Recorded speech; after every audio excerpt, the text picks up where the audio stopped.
Hi, my name is Torrin, and today I will be doing a video on IV therapy. The purpose of this video is to demonstrate how to properly start an IV. And in order to do that, you will need your material. So I gathered my IV starter kit. I have my saline lock, of course the needle. I have a 20 gauge needle that I'll be using today. I have my normal saline flushes, some extra tape, of course some hand sanitizer, and also I have my physician's order. So on this order I have to do 3 different things.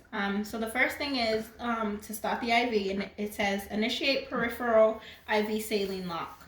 So that's what I'll do first, and then I have to give morphine at 2 milligrams IV push times 1 dose stat. And I also have to begin normal saline 0.9% at 150 mLs an hour for over 8 hours. Okay, so first things first, I do want to identify that there are 6 medication administration rights, and those are the right patient. And how I will determine that is in this scenario, my patient is going to be alert and oriented, vitals will be stable, so they can verbalize their first and last name and date of birth. And once they verbalize that, I will check their identification band and also check the information that's in the computer.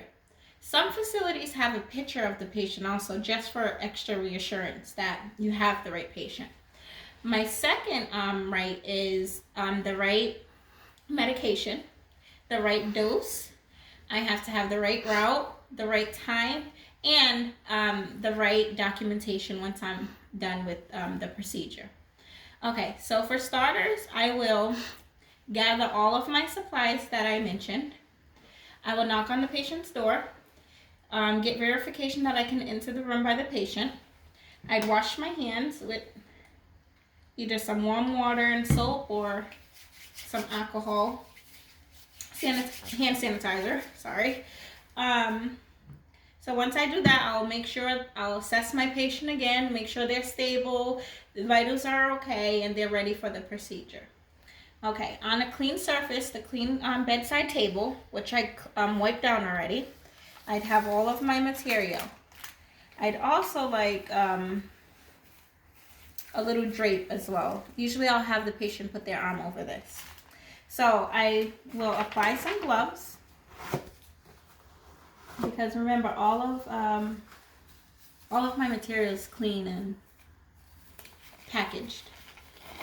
Okay, so I'll apply my gloves. Inside the IV starter kit, you'll find a few things: your tegaderm, your 4x4, my alcohol swab, some tape, and a tourniquet. Okay. So with my saline lock and my flush, open my flush. Okay. Discard any extra wrappers. Okay. So I will unscrew the saline flush. I'll put that on top of the wrapper. I'll connect the saline flush to the hub of the saline lock. Attach that. Make sure it's unclamped. And what I'm doing here is basically flushing this line and getting rid of the ear. Okay, so you'll see. And initially, actually, I was supposed to prime the saline flush. Okay, so you've seen that come out, and then I'll connect this back. I'll keep my saline flush on because I'll use it later, and you'll see when. And I'll clamp this as well. So I'll clamp it back and put it back in a wrapper so that it can stay clean. Okay, so that's back in the wrapper. Okay. So all of my material is ready. Now, I have to access a good vein, right? So usually the preferred sites are your ventral surface and your dorsal hand. In this case, I will be using my ventral surface area on my patient. The reason that sometimes we don't use the dorsal hand is because some patients, especially elderly, have had fragile veins and veins that roll. So I will apply my tourniquet in a quick release knot, palpate for the appropriate vein. The point of the tourniquet is basically to dilate that vein and engorge it to, so it can pop out right at you.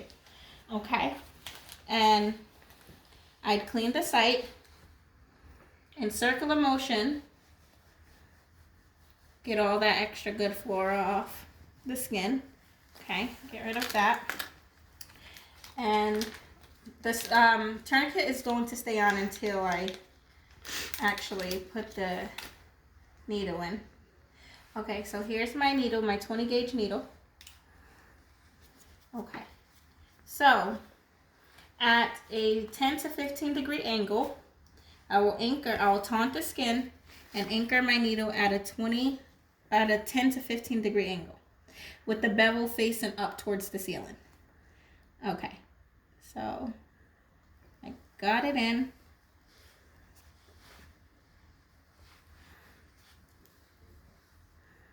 Good. And I'll leave like 1/8 inch open. I'll take off my tourniquet, untie my tourniquet, and then here I'd hold my thumb here, and then I'll pull this back. So what's that doing is I'm pulling the needle out, and then I'll clamp this up, discard of it in the shop's container. Okay, so the reason my thumb is here is because I don't want blood to start flowing out of here. So I'm basically using this as like a clamp, my hand, so that blood's not flowing out. So earlier remember I put the normal saline, I hooked it to the saline lock. So what I'll do here, and sometimes if you want to be really, really neat, you'll just have like a little gauze under here just in case blood do flow, but I think I have it under control. So I'll unscrew this.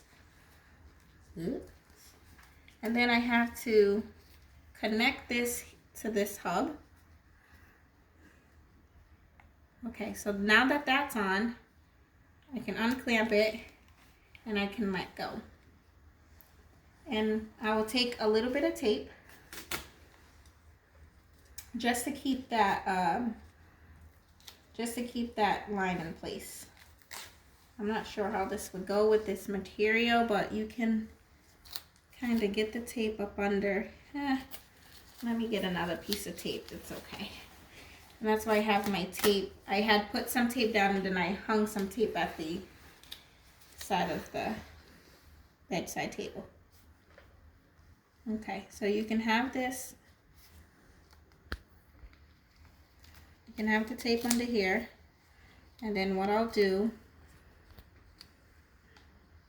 it's in place.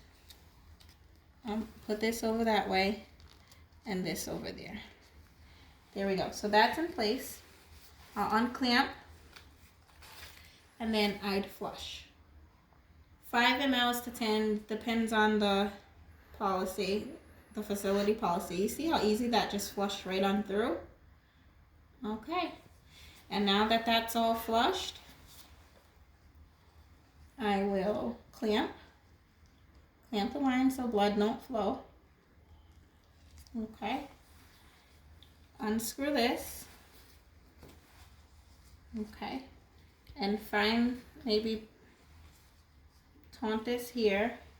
And then I would apply another piece of tape to keep that in place before I put my tegaderm on. So this would come here, my tegaderm. And on the tegaderm, you have a place where you have to initial, put the date, and the gauge, the size of the needle. So I'll undo this, and then I'll put my tegaderm there, unscrew, take this off. I'm not going to take it off just in case I have to redo the video, which I don't think so. Okay, so after that is done, after that's done, you will take off your gloves, discard them, and then you'll wash your hands again. Okay, so that's how you will start your IV. Okay, now my next thing to do is I have to administer 2 milligrams of morphine IV push. So my hands are clean. I washed my hands. Okay, I'd apply some gloves.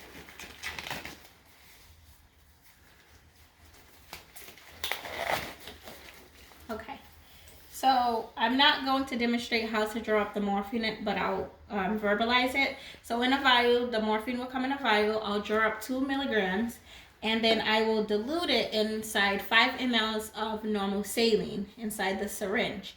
Some facilities don't require you to dilute it, but for this video, we will dilute it. So this is my morphine and my normal saline that I mix together, okay? So I will clean my hub, clean my IV hub, clean it there, and then the thing about morphine, when you push morphine, you have to be very careful because of respiratory distress, different adverse effects of the medication. So my IV is thing. So I'm going to do is 2 milligrams. So I have to do 1 ml over 1 minute. I have to push. So 1 ml, wait a minute, push the second ml, and wait a minute. Okay. So I'll connect it to the hub here. Okay. Okay. I have my watch. So 1 ml over 1 minute. And then I'll do my second ml over another minute. So that's 2 minutes in total. Okay. Then I'd unscrew it.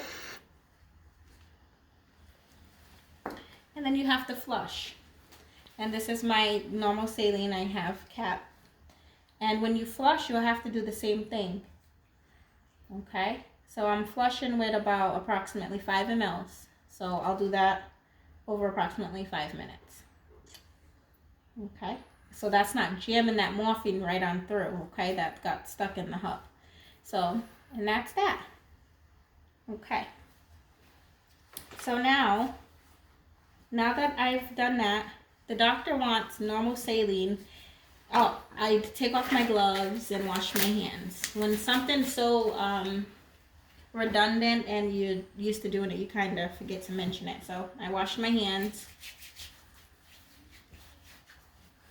You become very complacent with the hand washing and all that you just don't even think of it anymore. So the order reads next that I have to begin normal saline 0.9% at 150 mLs for 8 hours. So I have my normal saline, and this usually comes in like a plastic container. It wouldn't be out in the open like this. And then I have that, and then I have my tubing. I have my tubing to start my line, okay? And my IV's already in place. So I'll wash my hands and everything, wash my hands, and then I'll apply some gloves.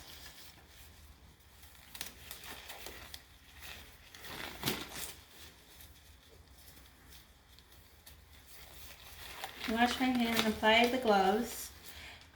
With this tubing, this is the spike. So you have your spike, and this goes in, you unclamp this, and then you put it through here, and you spike it, and then you would put this upside down and let it flow. You'll make sure it's unclamped so that it can flow through, so that you can basically flush the line. Yes, so you'll flush the line. So once I have that all set up on my IV pole, I will clean the hub again.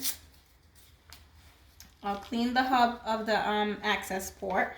I'll clean the hub down here. Okay, I clean that. And then I will connect my tubing. I'll connect my tubing. Okay, so that's in place. And it says 150 mLs an hour for 8 hours. So that means that my drip rate will be 25 GTT. So that would be my drip factor. For my flow rate. And that's about it. And then it'll be running over 8 hours.